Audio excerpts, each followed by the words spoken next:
Expedição Rio Cartagena.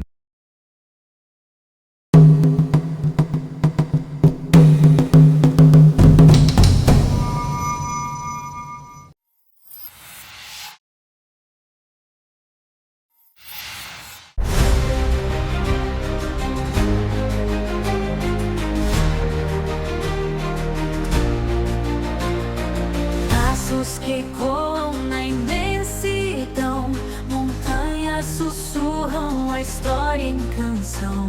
Selvas guardam segredos, mistérios no chão. O vento chama, o céu clamor. Cada quilômetro um novo sabor. O tempo esconde, mas somos caçadores. Rio Cartagena. Buenas tardes, ¿todo bien? Buenas tardes, sí, todo bien. Todo ótimo. Mi nombre es Luisa Reyes, soy de la comunidad de Coyo. Bienvenidos a la aldea de Tulor. Este es un sitio arqueológico, es muy importante para nuestra cultura, donde nace y crece nuestra identidad. Y bueno, este sitio arqueológico data de 800 años antes de Cristo, es uno de los primeros asentamientos que existe acá en el sector de Atacama. ¿De qué pueblo es? La cultura es Licanantay. Lican. Sí, Licanantay, que significa gente de este territorio, de esta nación. ¿Eres descendiente de...? Soy descendiente, sí. Tenemos muchas mezclas por todo el proceso que ha pasado, pero sí tenemos en nuestra sangre, también tenemos sangre Licanantay. Muchas gracias por hablar con nosotros y por mostrar los sitios para nosotros. Ok. Gracias. ¿Van a ver las salas? Sí. Pasemos.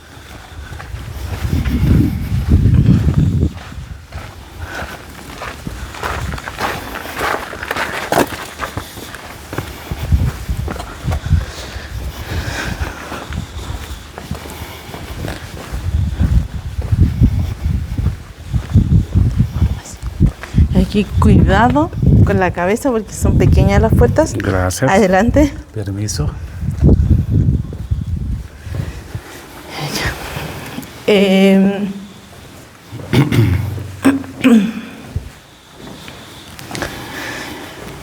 Aquí lo que vamos a visitar es un sitio arqueológico.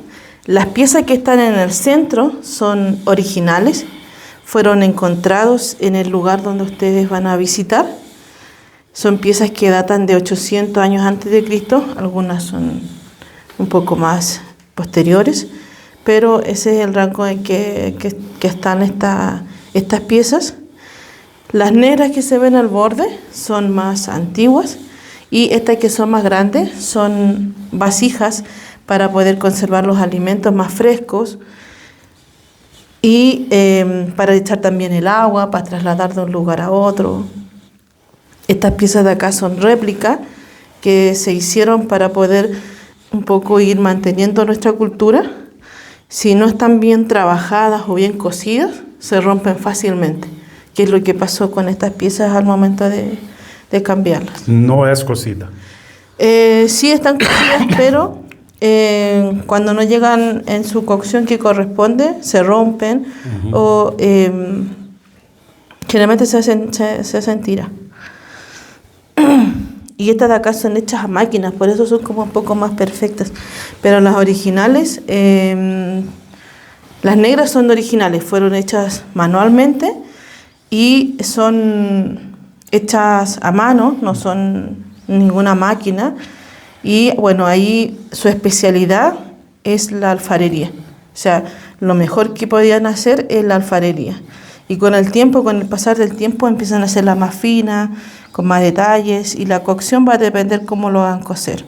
Si se hacen cocer en hornos, si están con puertas y ventanas abiertas, quedan colores naturales, y también si cierran los hornos, el humo se concentra en la cerámica y quedan de colores negros.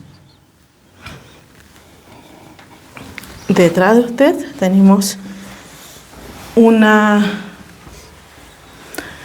fotografía aérea donde está la aldea de Tulor. Si se dan cuenta, en la mayoría de las estructuras son circulares. Cada una de estas circulares tienen diferentes funciones. La más grande es una cocina dormitorio como la que se ve acá. Y este de acá es una bodega para guardar alimentos. Tienen un muro de protección que los protege principalmente de la naturaleza, del avance de la duna, de los vientos fuertes y las aguas de lluvia. Lo mismo que está hacia acá, está hacia el costado. Es uno de los pueblos que se conserva muy bien porque la misma naturaleza lo ha protegido hasta el día de hoy. La arena, con el pasar del tiempo, empezó a avanzar y la aldea quedó cubierta completamente de arena. Lo que nosotros estamos viendo ahora es solamente las partes del techo del muro. Todo lo demás tiene aproximadamente 1,5 metros hacia abajo y se excavó en los años 80 por una arqueóloga que es Ana María Barón, acompañado con otros arqueólogos. En ese tiempo ella era una estudiante y hicieron una excavación donde se sacó y se llegó hasta la base, y por eso sabemos que es 1,5 metros, que se llegó hasta la base de esta estructura, y esta que se ven acá, esta parte de acá se excavó. Cuando se visita el lugar es lo que está más frágil, porque como se empezó a sacar la arena y la arena lo estaba protegiendo, entonces quedó expuesto y eso hizo que la aldea hoy en día esta parte esté más frágil. Solo se excavó esas dos estructuras. Exactamente. Si nosotros miramos en el mapa, esto es lo que se excavó, que es el 7%, que asimila lo que se ve en el mapa. Ya se excavó solo el 7%, todo lo demás está cubierto con arena. No se ha hecho más excavaciones porque si sacamos la arena, los muros se debilitan y se caen. Para nosotros este patrimonio es una joya que lo cuidamos mucho y es por eso que no se ha intervenido. Porque si lo sacamos la arena, esto se caen los muros y al final nuestro patrimonio se pierde. Y con la arena se preserva. Exactamente. Así que por eso se optó por dejarla intactas hasta buscar un nuevo sistema, un método de cómo conservar primero los muros para posteriormente hacer la excavación. Y así que hasta el momento está intacto y se pretende dejar así, uno por falta de recursos, que igual es administrado por una comunidad indígena que es la comunidad de Coyo, y como es un patrimonio, también cada vez que uno hace un proyecto interviene en monumentos, está dentro de una reserva, entonces igual el Estado, entonces para poder hacer una intervención hay que trabajar en conjunto para poder llegar a un consenso. Esto es de 800 antes de Cristo. 800 años antes de Cristo, la aldea en sí. Nosotros como historia tenemos 12.000 años. 12.000 años. 12.000 años donde nuestra gente se ha ido desplazando en diferentes lugares de este desierto. Y los más antiguos, el periodo arcaico, donde está principalmente en el sector de la cordillera de los Andes, en la parte más alta porque tenían su alimentación. Se refugiaban principalmente en quebradas o en aleros que le llaman. Ahí se protegían del frío o del viento. Y antes de esto eran nómades, cazadores. Eran cazadores recolectores. Esta es la primera asentamiento. Sí. El material que tiene es principalmente lo que se encuentra alrededor.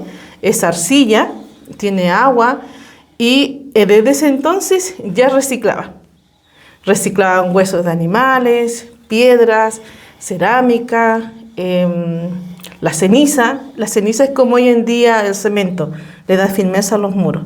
Incluso le echaban guano de los animales. Entonces, todo esto lo mezclan y así le dan mejor resistencia y por eso es que están hasta el día de hoy. O sea, le permitió poderse conservar súper bien. ¿Y hay agua por acá? Hay agua, sí. Tenemos 2 ríos que abastecen San Pedro. Uno es el río San Pedro y el otro es el río Vilama. Que ainda están ahí.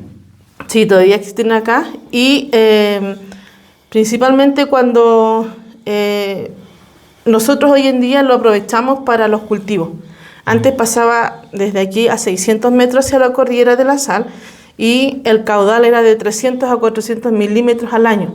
Hoy en día no supera los 150 milímetros al año. Menos Entonces, lluvia. sí, menos lluvia, hay escasez de agua cada vez más. Pero los cultivos principalmente que tenemos en nuestras comunidades, que son 18 comunidades que están en la cuenca de San Pedro,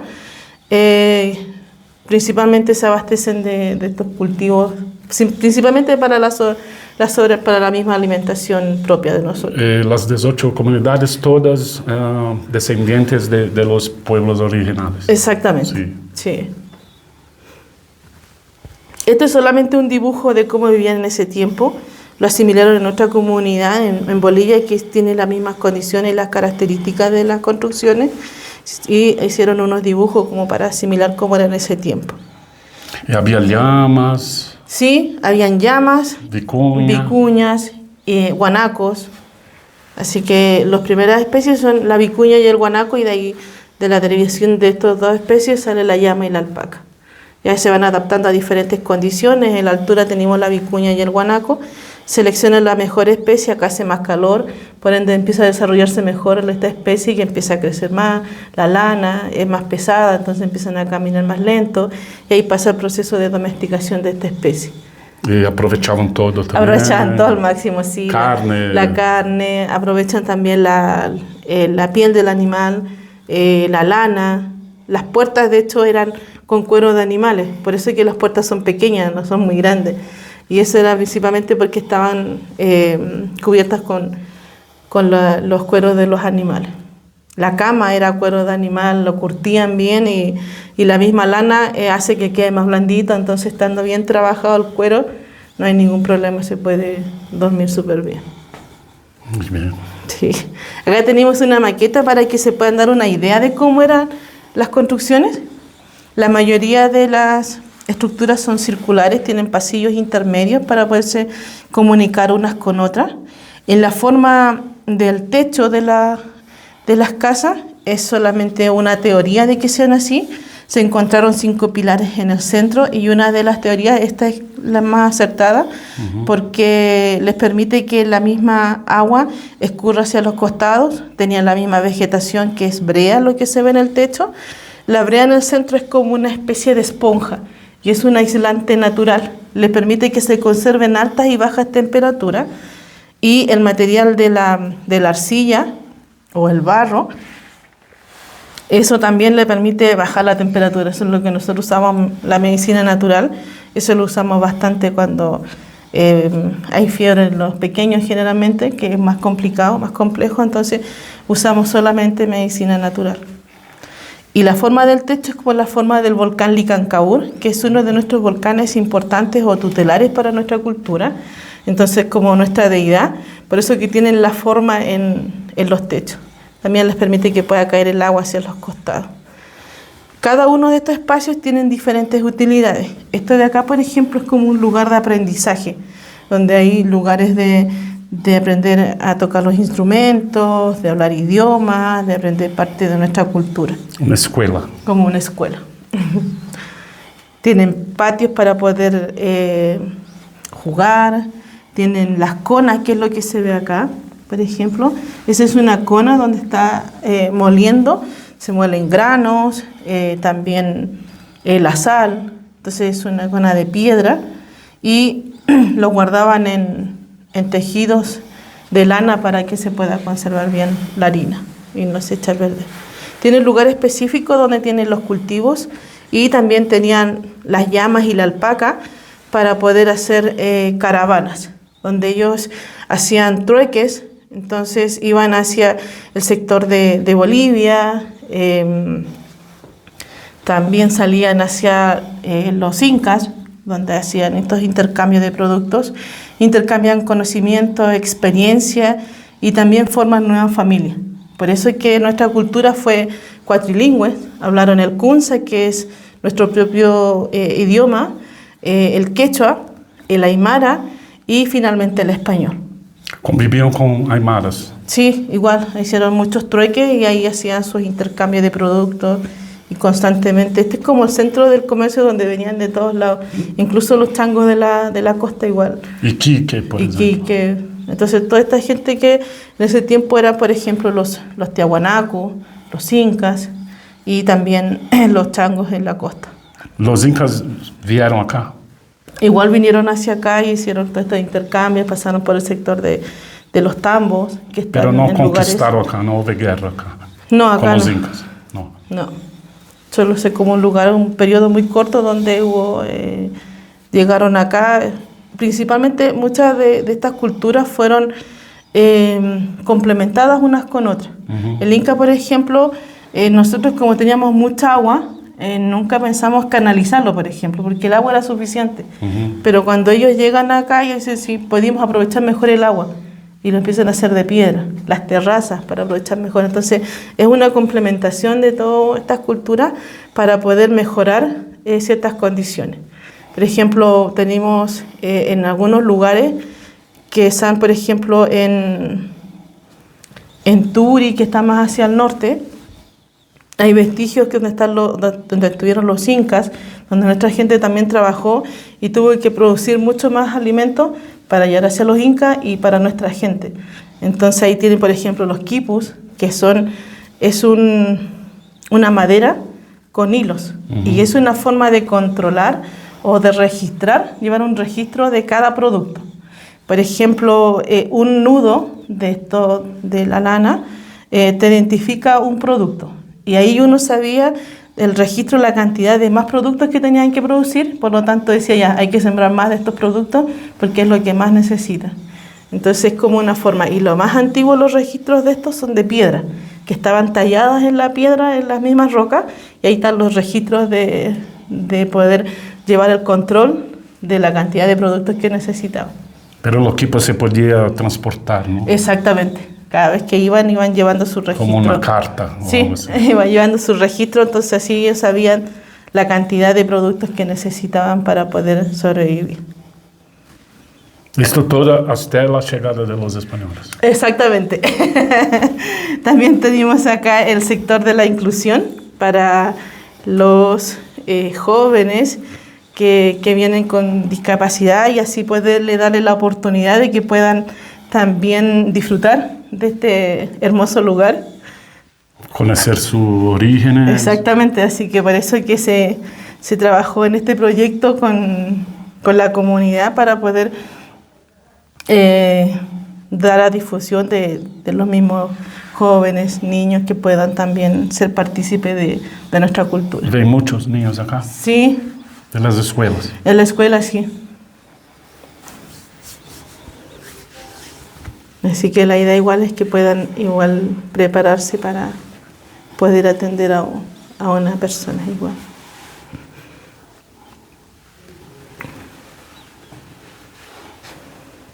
Así que ellos van tocando y van leyendo. ¿Tocando? Sí, y van viendo, dándose la idea. Por ejemplo, ahí tienen letras que ellos van con el mismo mano. Sí. Entonces, por eso es que... Son para los niños que no... Para los que no pueden ver, exactamente. Sí. Los no videntes.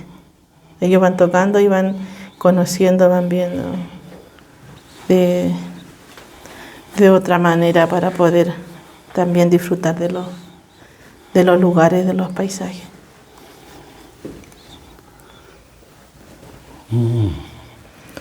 Sí, después tenemos, en esta parte también están las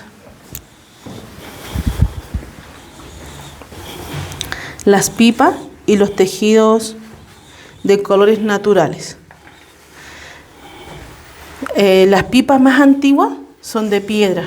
¿De piedra? De piedras. Estaban en el museo en San Pedro.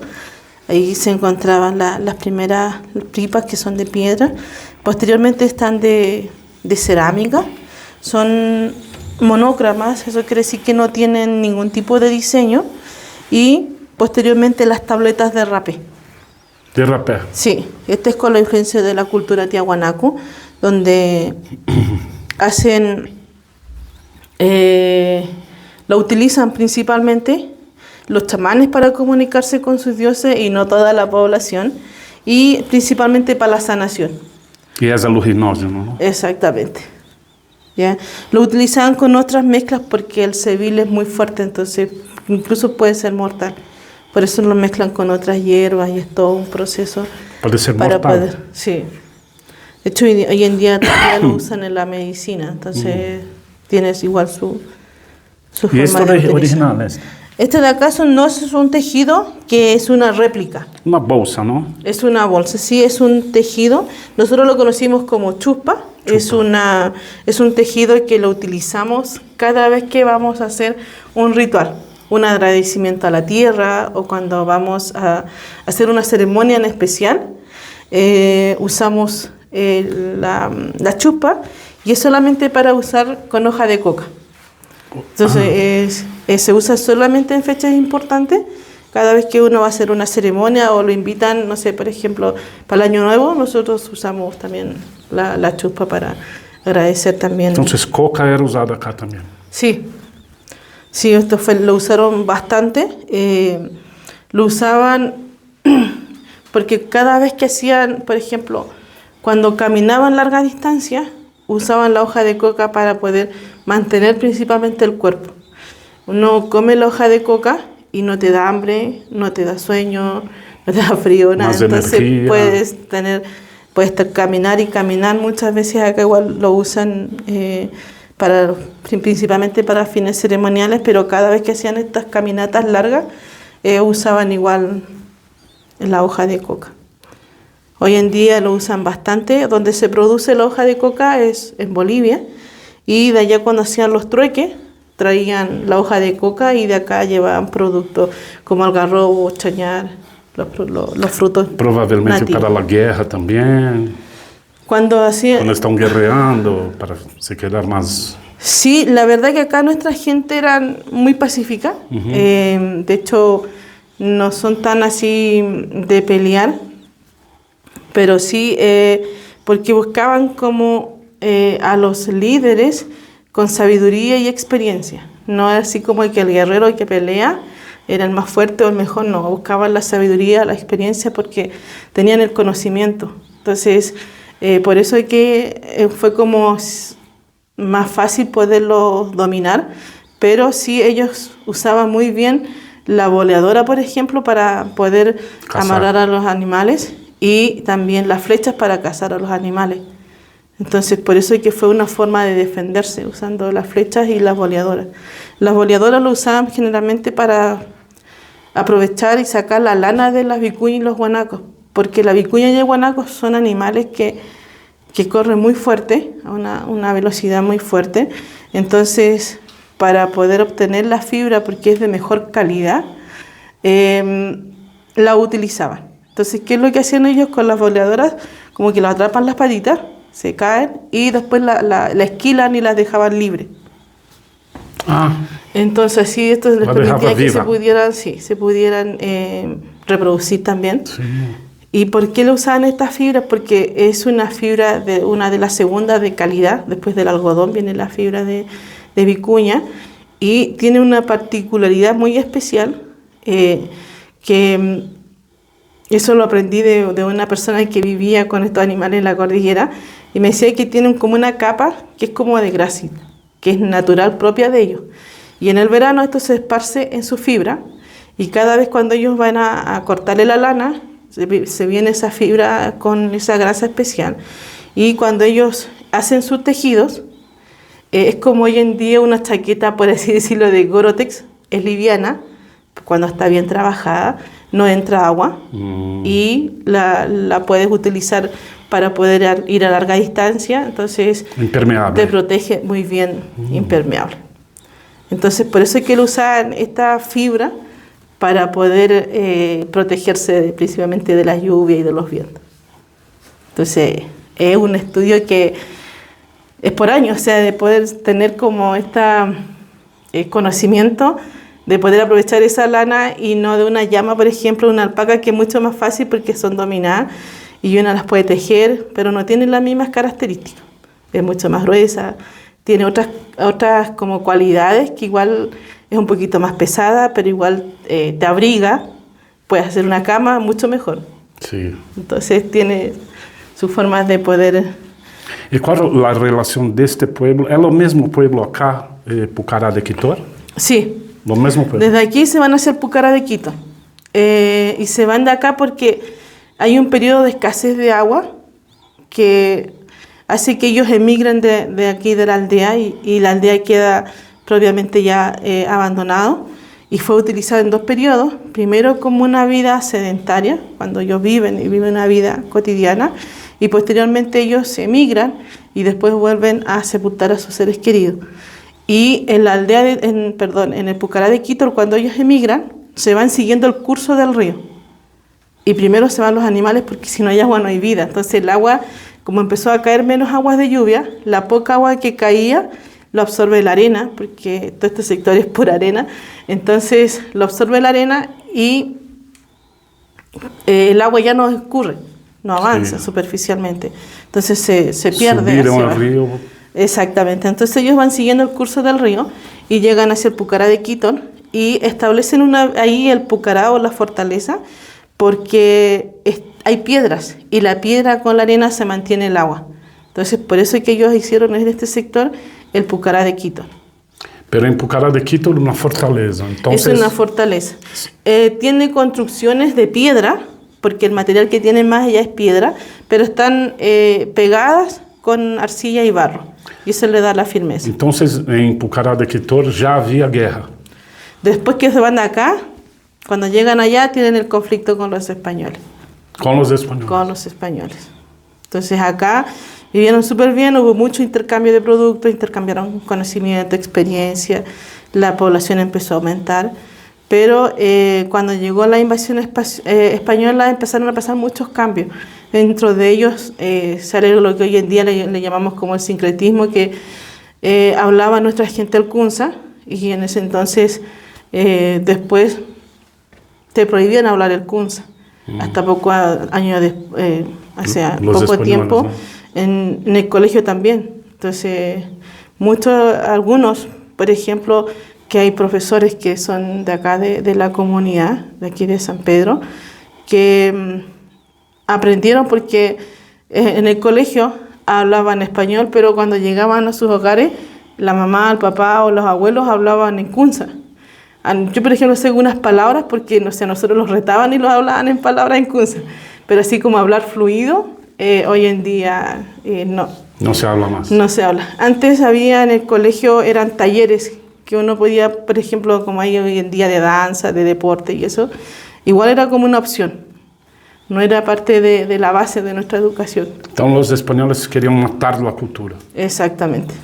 De hecho, la parte de la ceremonia, empezaron a poner como vírgenes o santos que eran importantes para las fechas. Cambiar los dioses. Exactamente. Entonces lo empiezan de cierta manera a hacer parte de nuestras ceremonias para poder, no sé, San Juan, por ejemplo, que lo ponen como una fecha, que es como el Año Nuevo, pero San Juan.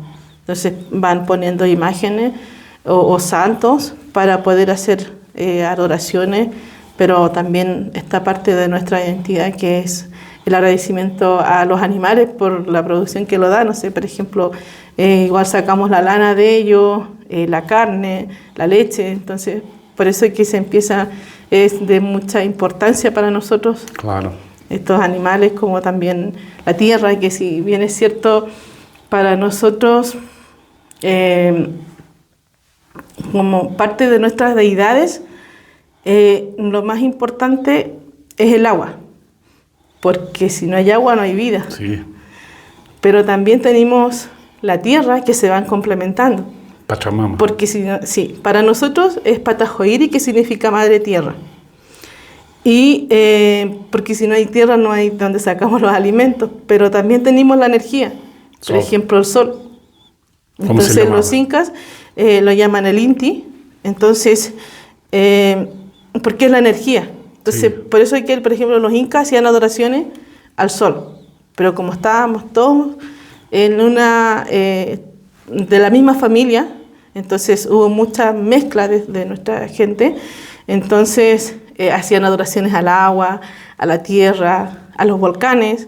A los volcanes. Sí. Entonces, incluso los incas hacían sacrificios, por ejemplo, humanos. Sí. Y que está muy cerca del volcán de acá, donde hicieron, y está, bueno, los cuerpos murieron de hipotermia y están en el sector de Argentina. Es un museo muy lindo. Y en ese sector, por ejemplo, están los cuerpos que son de esta doncella y también los niñitos que lo dejaron como ofrenda de agradecimiento hacia el volcán. ¿Cómo se llamaba el El sol? volcán, el Inti. Inti. Sí. Este era el principal, ¿no? Había un principal. En Licancabú, por ejemplo, tenemos, hay muchas partes por ejemplo, de nuestra cultura, se empiezan a complementar con otras, pero son, por ejemplo, para nosotros es Patajoiri, para otros es Pachamama. Para nosotros, sí. los ejemplos están los malcus, o por ejemplo las comidas típicas, que para algunos para nosotros es la patasca, para otras culturas es la misma comida, pero es calapurca, Sí. que tiene sus nombres propios. E Inti es como Viracocha. Sí, como el dios sol. Sí, ok. Bueno. Sí. Y bueno, acá tenemos lo que pasó con los españoles, donde empezaron a pasar muchos cambios. Acá teníamos, por ejemplo, la llama, que era una forma de llevar los alimentos como transporte. Todos los alimentos eran deshidratados, que no llevan más de 20 kilos, por ejemplo, tiene que estar bien equilibrado para que ellos puedan caminar larga distancia y tranquila. En cambio, llegaron los caballos, puede llevar una persona y mucha comida, mucho peso. No tienen como la misma... Entonces, por eso es que los empiezan a cambiar. Y el idioma, por ejemplo, también se prohíbe hablar el idioma.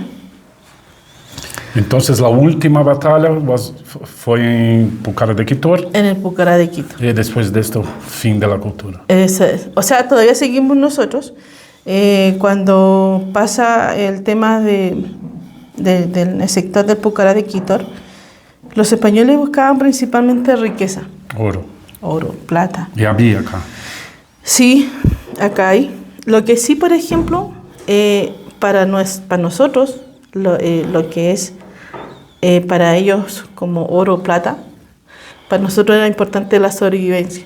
Entonces le muestran algarrobo, agua y chañar.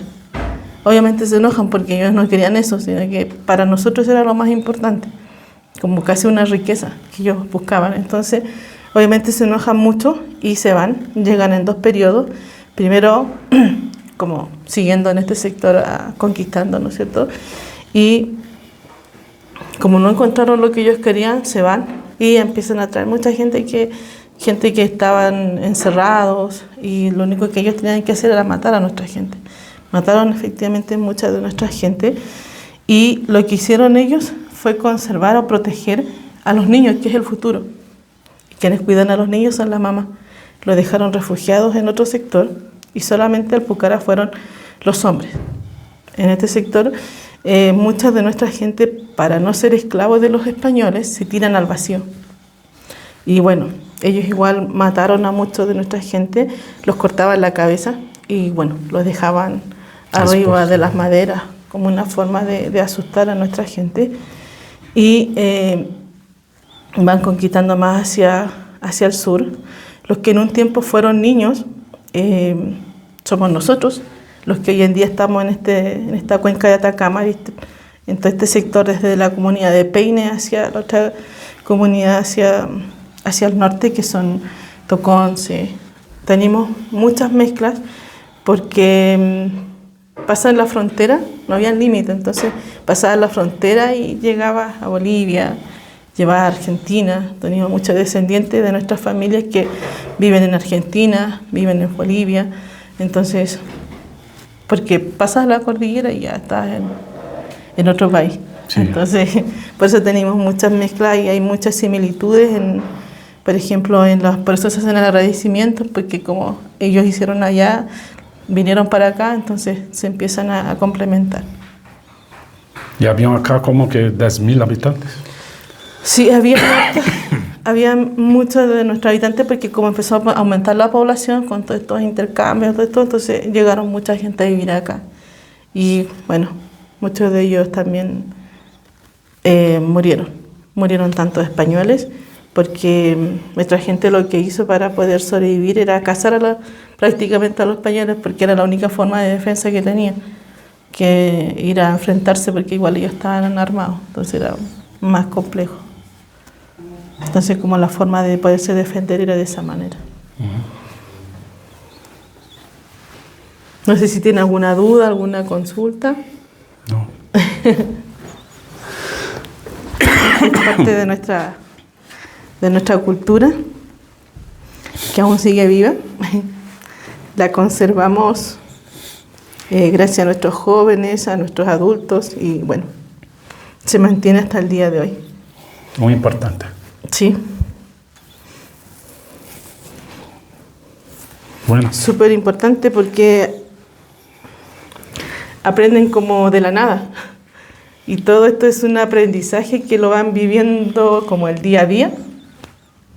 Y así van adquiriendo estos conocimientos de poder usar la cerámica para poder, por ejemplo, ¿usted se imagina por qué las casas son redondas? Porque los ventos, Ya. la circulación de aire, ¿no? Ya. Sí. La verdad es que es por muchas razones. Una de ellas, efectivamente, por el viento y el aire. Por la naturaleza en general. El ser humano, hasta el día de hoy, siempre tiende a copiar lo que ve en el espacio. Si nosotros miramos la naturaleza, no hay nada que sea cuadrado o rectangular. Todo hecho por el hombre. Entonces tenemos, por ejemplo, el sol, que es redondo. La luna. Tenemos también el volcán que tiene su forma particular. La mujer cuando está embarazada. Cuando nosotros compartimos con la amistad de la familia, tenemos un fuego central y estamos todos en forma circular. Sí. ¿Ya? Entonces, esta forma circular es por otra de las razones, es porque también les permite que puedan ser antisísmicas. Cuando las construcciones son cuadradas o rectangulares, en la esquina se desprenden y se caen. Al ser circulares van todas al mismo movimiento y van todas interlazadas, que evita que se caiga fácilmente. Que por eso hasta el día de hoy están. ¿Ya? Entonces, y también le permite que de esta forma circular la energía fluya. Entonces así le permite que esta energía empiece a fluir y se mantenga esta temperatura fresca por el día, abrigadas por la noche.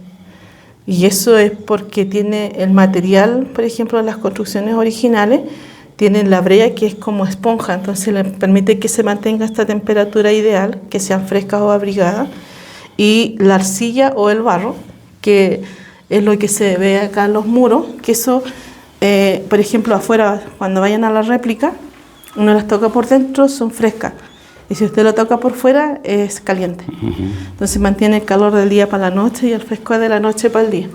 Y es increíble, o sea, ni siquiera necesita un ventilador, por ejemplo, para el día, porque se mantiene esta temperatura sin usar ningún equipo para poder mantener esta temperatura, y en la noche igual, se mantiene súper fresquito. Y la forma circular, la forma más fácil de construir es de forma circular. ¿Y usted se imagina con qué elementos usaban para hacer una casa circular? Una estaca al centro y una cuerda. Correcto. Y no necesitas una escuadra para tener que sea perfecto. ¿Esta casita acá es como una réplica? Sí. Esta es como una réplica. Cambiaron, por ejemplo, el material que tiene en la caña, o el coligüe, bueno, algunos los conocen, pero el coligüe es mucho más grueso. Este es lo que nosotros tenemos, es caña más fina, y lo tuvieron que cambiar porque por las piezas que están en el centro, la brea atrae los insectos, entonces hace que no se pueda durar mucho las piezas. Entonces tuvieron que cambiar el parte del techo. Pero era más baja, ¿no? Como que aquí. Era un poquito más baja, sí. 1,5 metros. 1,5 metros. Como que aquí. Sí. Pero al centro un poco más alto. El centro es más alto, exactamente. Y las puertas son más pequeñas. Más pequeños. Sí. Eran pequeños. Eran pequeños, sí. 1,50 metros, 1,60 m. Así que igual.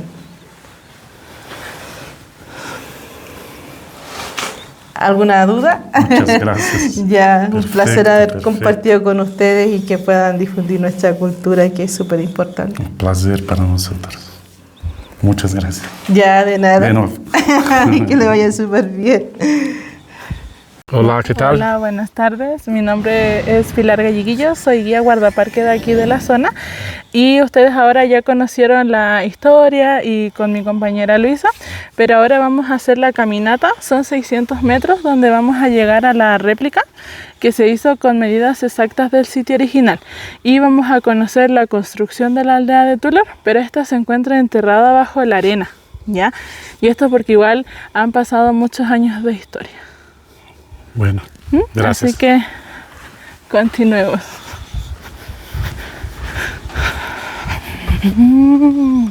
Entonces hay una réplica Hay una réplica. de toda la aldea. No, no de toda la aldea. Solamente del sector como habitacional, donde era como dos casitas, por ejemplo, por decirte así. Una era como la vivienda y la otra era como una pequeña bodega. Ah, sí. Ya que, como les comentó mi compañera, solamente se logró excavar el 7% del total de la aldea, ¿ya? Todo lo demás todavía sigue intacto. Incluso la aldea es tan grande que desde allí hasta acá es donde es como de aquí hacia adentro es lo que está resguardado. Imagínate, un 7% de un 93% del total. Y mayormente no se ha seguido resguardando por no se ha seguido excavando por la conservación y también por los recursos. Hoy en día conseguir un arqueólogo o aquí el sitio que está resguardado por monumentos nacionales es un poquito complicado. Este sitio es muy conseguir importante, ¿no? permisos. Ujú. Porque es lo más antiguo, ¿no? Sí. ¿Desde cuándo es patrimonio de la nación? Como desde los años 2000 pasó a ser resguardado por la comunidad de Coyo. Lo que sí no me acuerdo es desde cuándo fue declarado monumento nacional. Pero eso lo podemos averiguar. Ya a la vuelta Sí, siempre se me olvidan un poco las fechas, ¿no? sin problema. Claro, ya que es más larga la caminata. Igual ellos estaban dentro de una cuenca endorreica. Esto quiere decir que nuestras aguas no tienen salidas al mar, ¿ya? Nuestras aguas vienen desde la cordillera de los Andes, más conocida como la cordillera occidental. Entonces, nosotros mayormente hoy en día tenemos aguas subterráneas, muy pocas aguas superficiales. Los ríos cada vez son más chiquitos. Entonces, la agua de lluvia o de hielo que da en la cordillera baja por las quebradas y pasa a acuíferos subterráneos. Sí. Por eso los árboles que ustedes ven alrededor, bueno, allá tenemos arbolitos, para allá tenemos arbolitos, logran sobrevivir solos porque pueden, Capturar el agua. claro, de a través de subterráneo. sus raíces, logran extender sus raíces a más de 5 metros para poder sobrevivir, ¿ya? ¿Y qué quiere decir que sea una cuenca endorreica? Es que no tenemos salida al mar. Sí. Está la cordillera de los Andes, está el cordón de sal, que no alcanza la altura para ser cordillera, y luego más atrás está la cordillera de Domeico. Y es hasta allí donde llegan las aguas. Detrás de la cordillera de Domeico tenemos a la cordillera occidental, a la cordillera de la costa. De la costa, então o mar está después de duas cordilleras. Sí, imagínense. Entonces por eso se le dice a esta zona una cuenca endorreica, porque no tiene salida al mar. Lo río original estaba allí. Claro, se dice que pasaba por ese algarrobo que se ve allá y terminaba justo en el algarrobo que se ve solito ahí al fondo, ¿ya? Ese sector lo denominan como la playita, que era como un lugar donde terminaban las aguas. Imagínense este sector con mucha más vegetación, el río pasando, entonces fue como Peixes, un verdadero oasis havia pesca, peixes. en el medio del desierto. Claro, hoy en día se puede pescar muy poquito. Antiguamente era como una de las... Como um oásis acá, ¿no? Más animales. Claro. más vegetación. Nuestros ancestros siempre fueron ganaderos, tenían su ganado. Uno de los primeros animales que lograron domesticar fue la llama, ¿ya? Que es familiar del guanaco. La llama no soporta el peso de una persona, pero sí ayudaba bastante porque se utilizaba la lana, los huesos, la carne. De hecho, algo muy curioso que no todos saben, acá para cultivar papas, la papa oca o la papa morada que les dicen, para cultivarla, la pierna de la llama, ya como el muslo, deja como una palita. Ah, O sea, tú te consumes la carne de la llama y de esta zona queda como una palita. Y esa palita sirve para cultivar la papa. para cavar Exacto. Y es como una herramienta menos agresiva que una picota, una pala hoy en día.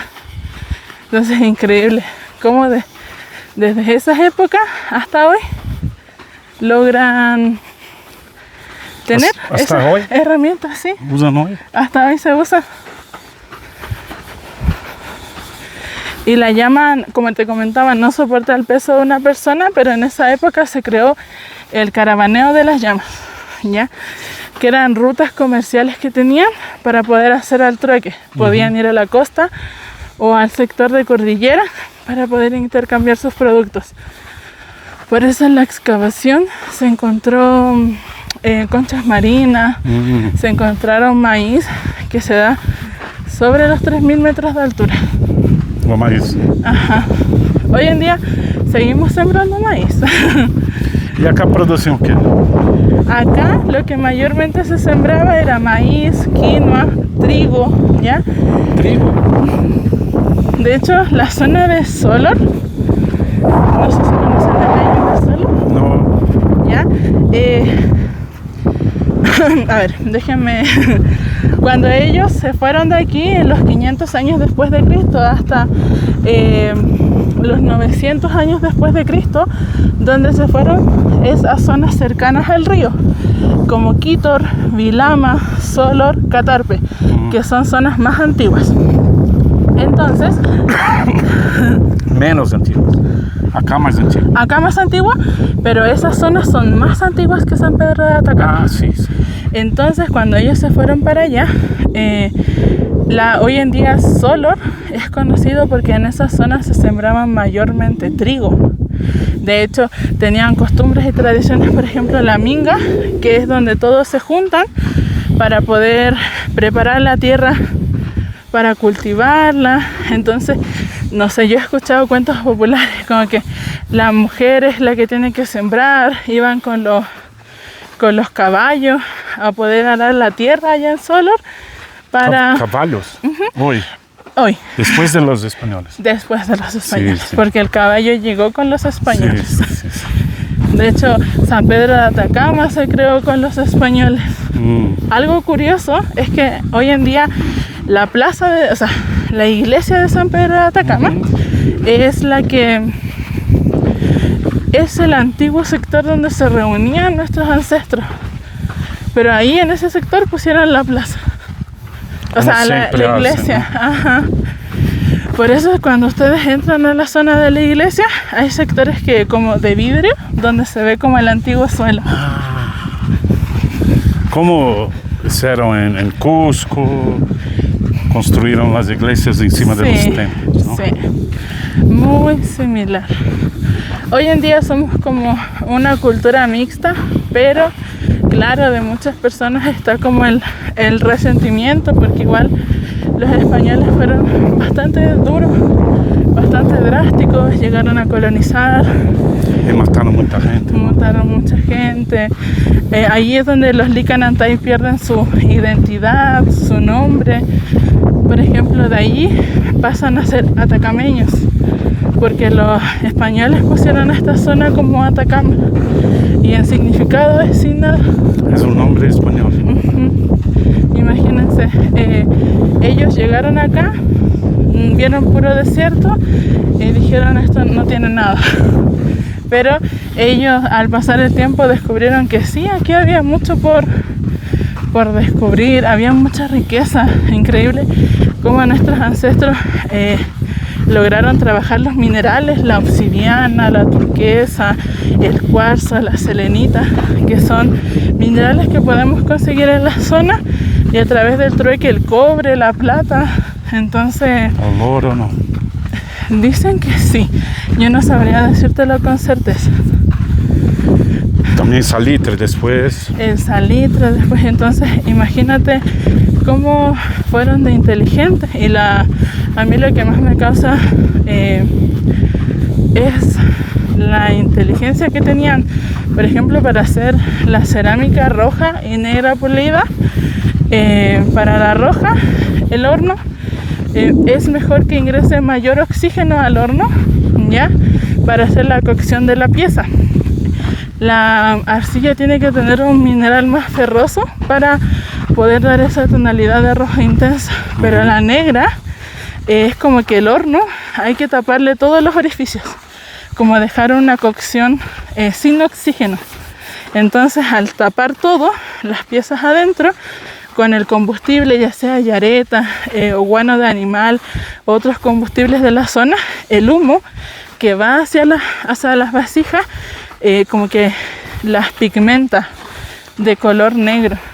Es lo mismo material, pero diferente forma de cocción. Entonces el humo, como se impregna en la pieza, por dentro y por fuera la deja negra. Y el pulido es lo más curioso. Lo podían hacer como con una cuchara, con un metal, pero antes de echarla a cocer. O sea, uno cree que es como después de echarla a cocer, hacen el pulido. Y no, el pulido es cuando la pieza ya está ni tan seca ni tan húmeda, le pasan la cucharita para poder hacerle el pulido, ese brilloso que tiene. Y uno pensaría que lo hace después. Después sale la cor, ¿no? La color. El color. Ahora ya estamos llegando a la réplica, ¿ya? Y los mayores vegetación que han visto, mayoría son cachilluyos, ¿ya? El cachilluyo es una planta endémica de la zona, ¿sí? No, esto es como, hasta aquí, como arbustitos, ¿ya? Que absorbe la salinidad de los suelos, y en esas épocas también se utilizaba para darle sabor a las comidas, como ensalada. De hecho, hoy en día en el pueblo de Toconao hemos escuchado que unos de sus restaurantes hacen una tortilla de cachilluyo. Ajá. Cuando lleguemos allá les voy a hacer probar la hojita. Y eso que se ve allá al final, que parecieran arbustos, son copas de árboles. Los árboles están enterrados hacia abajo, ya 2 o 3 metros, y esa duna de arena 8 años hacia atrás estaba para este sector. Entonces la persona con la que trabajamos hoy en día, una arqueóloga que va haciendo como estas mediciones, como con un dron especial y así, ha ido tomando captura de cómo ha ido moviendo la arena hacia allá. Entonces ella comentaba alguna vez que puede que el mismo desierto poco a poco se vaya desenterrando solo. Y es allí donde nosotros tenemos que entrar y enterrando otras partes. Al cuidado. Claro, en esa zona de allá pasaba el canal de regadío del Ayllu de Tulor. Y hoy en día está cubierto de arena.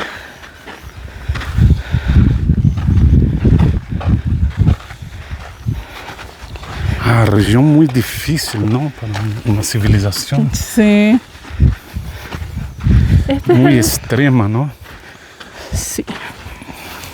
Si se fijan, este es el cachilluyo. Ya. Bueno, antes de sacar cualquier cosa, uno mayormente pide permiso a la patajoiri.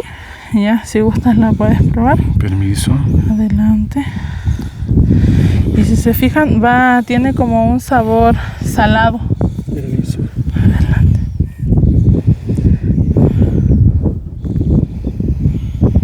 Como que tiene la salsita dentro. Y muchos hacen todavía esa tortilla de cachilluyo. Lo que sí no sé tiene un uso medicinal también. Pero claro, por la sal puede ser para rehidratación o puede ser para problemas renales o algo así. Es bueno. Bueno. Y es lo que mayormente encontramos aquí en San Pedro. Por todos lados usted va a ver cachiyuyos. Este está más verdecito. Hay animales por aquí hoy. Hoy muy poco, más insectos. A veces nos encontramos con las arañas, con Serpientes. serpientes, ¿sabes qué? No he visto. No. Ya dicen que cuando en la época de las lluvias, las culebras salen, pero para la zona de las quebradas. Acá no hemos tenido de registro. No hay cuy. No, el que más vive por acá es el chululo. El chululo es como un tipo de ratoncito, muchos lo confunden con un capibara, pero es chiquitito, que hace como hoyitos, hace túneles por dentro. Y se come. El zorro de repente llega y las aves, la bandurrilla, a veces se posa en los árboles y canta. Pero debo confesar que hemos visto más insectos, lagartijas, las libélulas que salen en esta zona, en esta época. Arañas peligrosas. Creo que la más peligrosa es la araña del rincón. Dentro de la zona hay muchas que como que cuidan el entorno. Entonces generalmente no las matamos. Está la araña camello, que es bien curiosita, como que tiene dos, como su cabecita como que termina en triángulo, ¿ya? Ahora, chicos, llegamos a la réplica, que tengo entendido que fue construida en el año 1985, a la par donde fueron haciendo como las excavaciones. Esto era lo que les decía. La más grande era como el dormitorio donde ellos cocinaban, donde ellos dormían, y las más pequeñas generalmente se usaban de bodega. Lo más curioso es que toda la aldea estaba interconectada por estos muros, ¿ya? Y en estos muros a veces había pequeñas hendiduras como puertas que eran como pasillos o pasadizos. Esto nos da a entender que esta aldea estaba conectada y tenían como ese verdadero significado de vivir en comunidad, ¿ya? Porque claro, hoy en día para nosotros es como que ¿qué le pasa a este caballero que anda de una casa en otra? Nos molestaríamos, pero claro, ellos no, tenían estas puertas, pequeños pasillos y pasadizos. Los muros eran hechos de adobe, que es un material arcilloso. Acá podemos apreciar la presencia de la paja. Y ahí tenemos distintos tipos de paja. Está la paja brava, la paja que crece cerca de los ríos, ¿ya? Los techos se puede apreciar la brea, que les habló mi compañera igual, que son estas ramitas, que es un arbusto de la zona que dentro en su lana, en su tronco tiene una fibra de lana como un algodón, y eso lo hace impermeable. Y arriba se utiliza más adobe para darle peso, ¿ya? Entonces ahora los invito a pasar. Permiso. Adelante para que puedan conocer la estructura por dentro. Y para que tomemos un poquito de fresco. Bem melhor. Sí. Muy bueno. Cuidado. Si se fijan, el adobe durante el día es muy fresquito. Mejor que la pousada que estamos. Sí. Y durante la noche los muros adoptan todo el calor y eso traspasa para adentro. Entonces por eso permite que tenga menos frío, ¿ya? Acá se puede apreciar mejor la brea. La brea cuando está en crecimiento es como de un color verdoso, y cuando está viva tiene como una miel, y esa miel atrapa a las arañas. Como que las deja ahí. Entonces había miel aquí. Claro, es como un pegamento de la brea, como una mielcita. Acá tenemos las vigas de los chañares, los algarrobos. Acá en medio la conchana, donde ellos cocinaban, dormían. Si se fijan, las casas no eran tan grandes porque ellos hacían su vida a la intemperie, ¿ya? Mayormente dormían con cueros de animales. Y hay otra que la llama lo utilizaban para todo. Ya que igual están los amarros de los cueros de animales, ¿ya?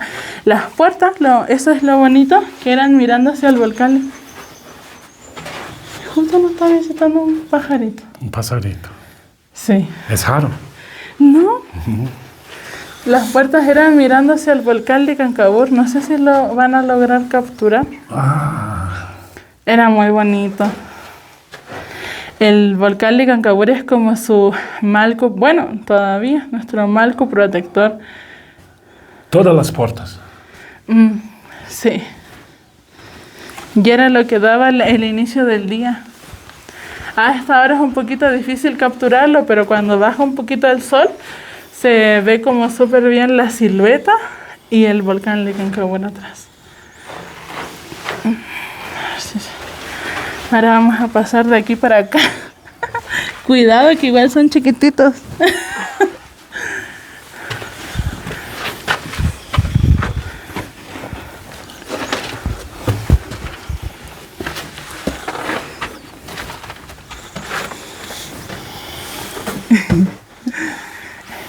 Esto no está apto para personas grandes como nosotros. Pero si se fijan, estos pequeños pasillos o pasadizos en algún momento dieron estabilidad a la aldea, dieron soporte, confort también, ya que igual, imagínense con tanta calor, con tanto como subida en el campo, los animales, la siembra, llegar a un sector así a descansar. Aquí protege del viento, arena también, ¿no? Sí. Por eso igual era la estructura circular, para que el viento solo pasara y no se fuera acumulando, ¿ya? Ahora vamos a pasar a la más pequeñita. La más pequeñita. Ay.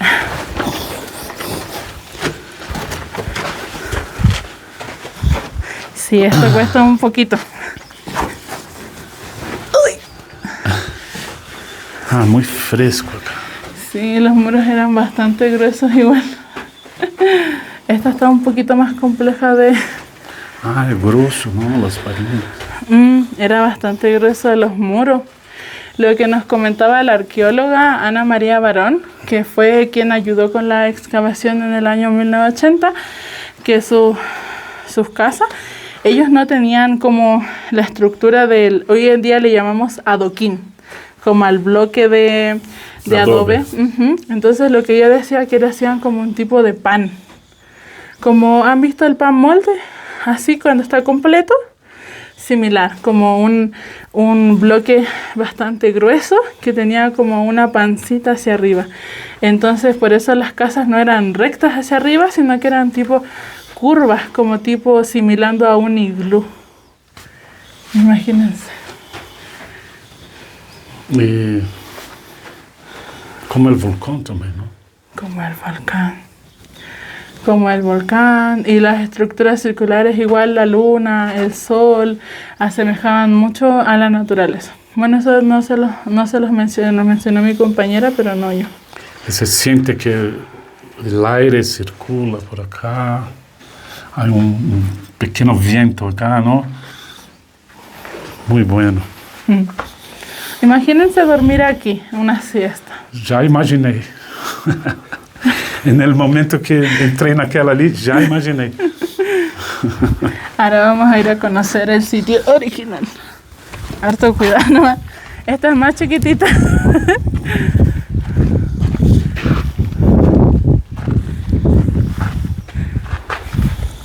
Bueno, el Cancabur, que hoy nos recibe con nubes. Estamos en esta época y empiezan las tormentas eléctricas, empiezan las lluvias estivales que vienen desde la zona selvática de Bolivia también. Entonces, gracias a eso tenemos igual nosotros lluvias. No todas las nubes logran pasar hacia acá para dar lluvia, porque la cordillera de los Andes igual es bastante alta. Pero las que logran pasar nos traen agüita. Y eso es lo que nosotros agradecemos. Hay muy poca, ¿no? Sí. Por lo ano todo. Sí, casi llueve muy poco. Es extraño que llueva en invierno y mayormente llueve en verano por las lluvias estivales. Y depende del año, porque hay años que puede caer muy poquita agua, a años como el año 2018, donde fue el aluvión. Sí, mucha agua. Sí, mucha agua.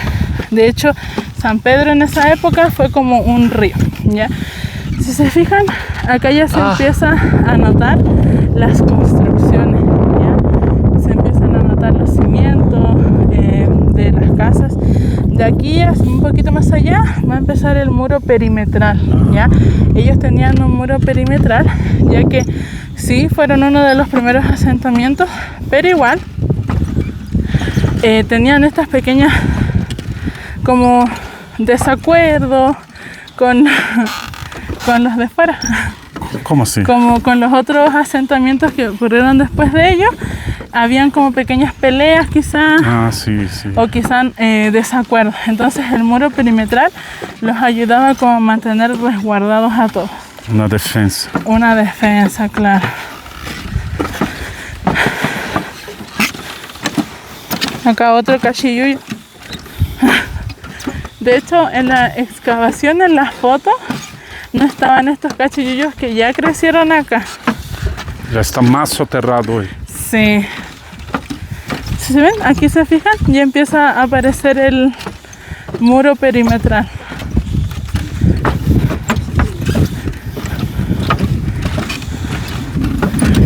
Y ya se empieza a notar. ¿Cuántas casitas había ahí? Más o menos. Más o menos, yo creo que más de 20. Es que siempre 20. las contamos. ¿Solo 20? No, mucho más. Mucho más. Porque son sectores que estaban como sectores cuadrados y sectores circulares. Siempre las contamos en realidad, pero... Aquí un cuadrado. Ajá. Algo cuadrado ahí. Sí, ¿ves Aquí acá? también. Otro más cuadrado. Y el 7% que se excavó es este pequeñito que ves allí. Ese y ese más grande. Y este sector de aquí. Solamente este sector se excavó. Todo lo otro sigue cubierto tal cual como lo dejó la misma naturaleza. Aquí se ve, mira, te ves el muro y se ve como la puertita. Como... Y ahí ya está soterrado de nuevo. Exacto.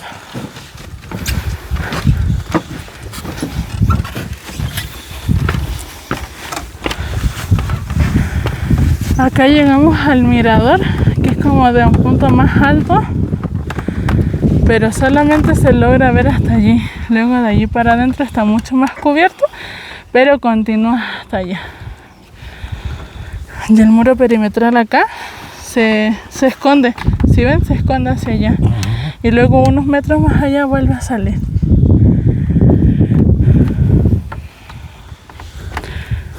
Pero...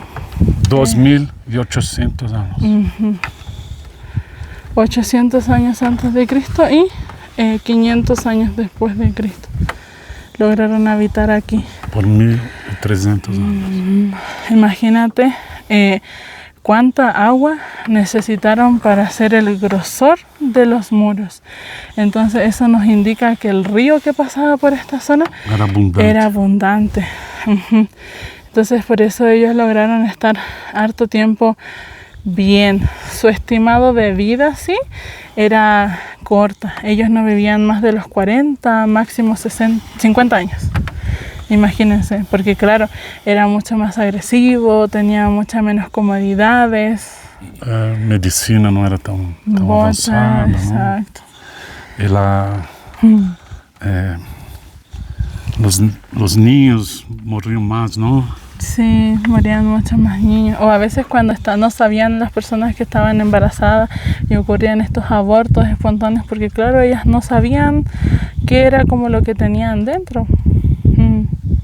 Entonces era bastante curioso. Se calcularon que habitaron como 215 personas dentro de la aldea. Aquí. Y... Pero los pueblos todos, la etnia, había como, ¿cuántos espalhados por ahí? ¿Había más habitaciones? Había más, o sea, esto eran como, fue uno de los primeros, pero luego se empezaron a formar otros alrededor. Entonces nuestra hipótesis, nuestro pensamiento es que claro, de aquí quizás no les gustaba, hacían sus asentamientos en otros sectores cercanos al río. ¿Ya? Semejante. Ajá. Y hoy en día tenemos hermanos Licanantay en el sector de Argentina y Bolivia, que son como los sectores de las zonas fronterizas, y ellos sí son reconocidos como Licanantay.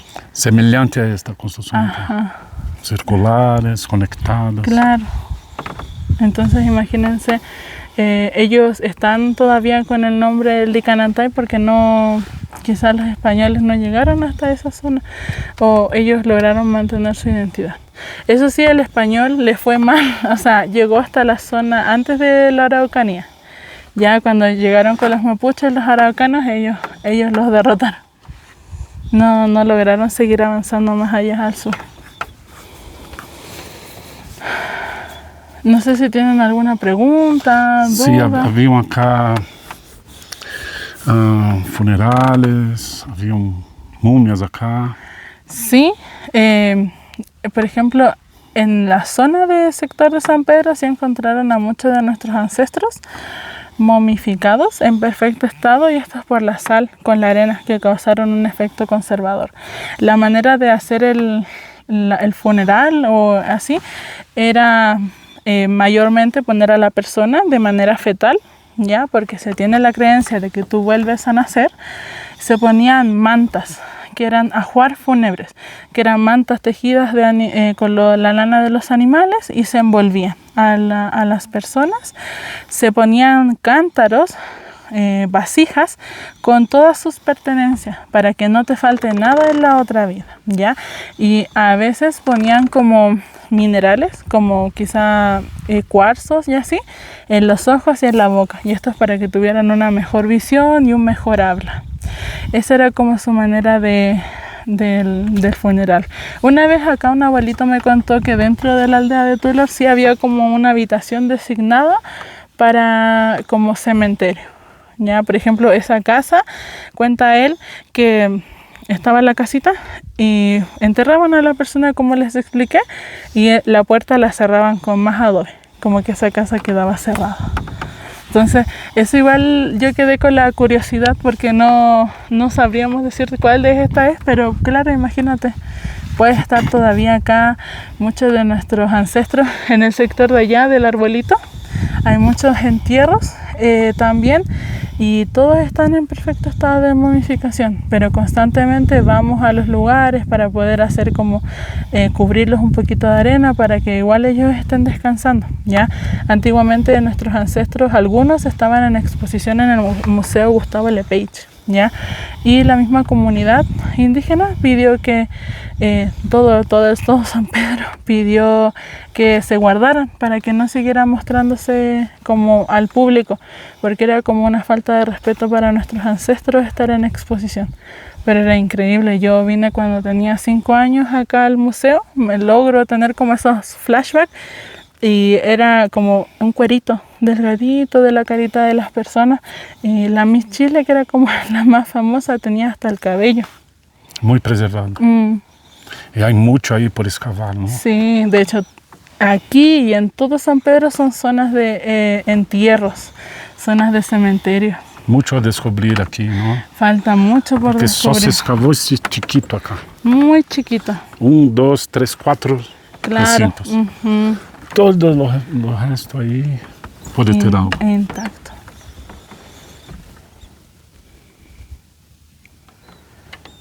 Wow, mucha historia acá. Es demasiada. Pero es muy bonito. Muy bonito. Es muy bonito tener como la experiencia de conocer y la vivencia con los guardaparques o guías de la zona, porque te cuentan otra visión, otra historia. Yo eso le digo a mis turistas, que yo les cuento como la vida de nuestros ancestros Licanantay y no me enfoco mucho en los años de historia, porque para eso igual mejor nos leemos un libro y claro, lea el libro y conozca la aldea. Pero no, acá hay mucha historia de cómo fueron evolucionando. Sí, ustedes tienen otra dimensión de la cosa. La cosmovisión. Historia de los antiguos, su abuelo, ¿no? Su abuela. Sí. Claro, venir de padres, agricultores, ganaderos, nos da como ese plus de hablar con identidad. Sí. Sí. ¿Te gusta trabajar aquí? Sí, es un bonito lugar. Yo llegué en el año 2019 acá a San Pedro de Atacama, como les comentaba. Soy al interior de Calama, del pueblito de Chuchillo y el Valle de la Sana. Se sitúa mayormente mi familia. Y claro, cuando terminé los estudios, logré llegar a San Pedro. Yo creo que siempre fue como el destino o algo que te llama. Yo estudié hotelería y turismo y trabajé en hoteles y el trabajo en hoteles es muy distinto. Luego logré conectar con la comunidad. Yo creo que igual fue como el destino que me estaba buscando, o los mismos abuelos que quería que difundiéramos nuestra historia, que logré conectar con la comunidad de Coyo. Estoy muy agradecida de ellos porque ellos me han abierto las puertas, me han entregado las herramientas para poder formarme y muy bonito exponer la cultura, la vivencia de nuestros ancestros. Si bien somos de distintos sectores, pero nos conecta, tenemos la misma etnia indígena. Es muy bonito conectar con los pasajeros, por ejemplo, ustedes ahora, o la gente que viene al lugar, porque todos se llevan como una vivencia y una experiencia distinta, ¿ya? Y por ejemplo, este lugar junto al Pucara de Quito son como uno de los primeros lugares que uno debería conocer llegando a San Pedro, para llevarse como el conocimiento y la sabiduría. Y luego podemos ya recorrer todos los otros sectores. Pero estos lugares son como los puntos más importantes de la historia en general. Su trabajo es muy importante. Sí. Muchas gracias por esto. Gracias a ustedes. Decifrando Fawcett.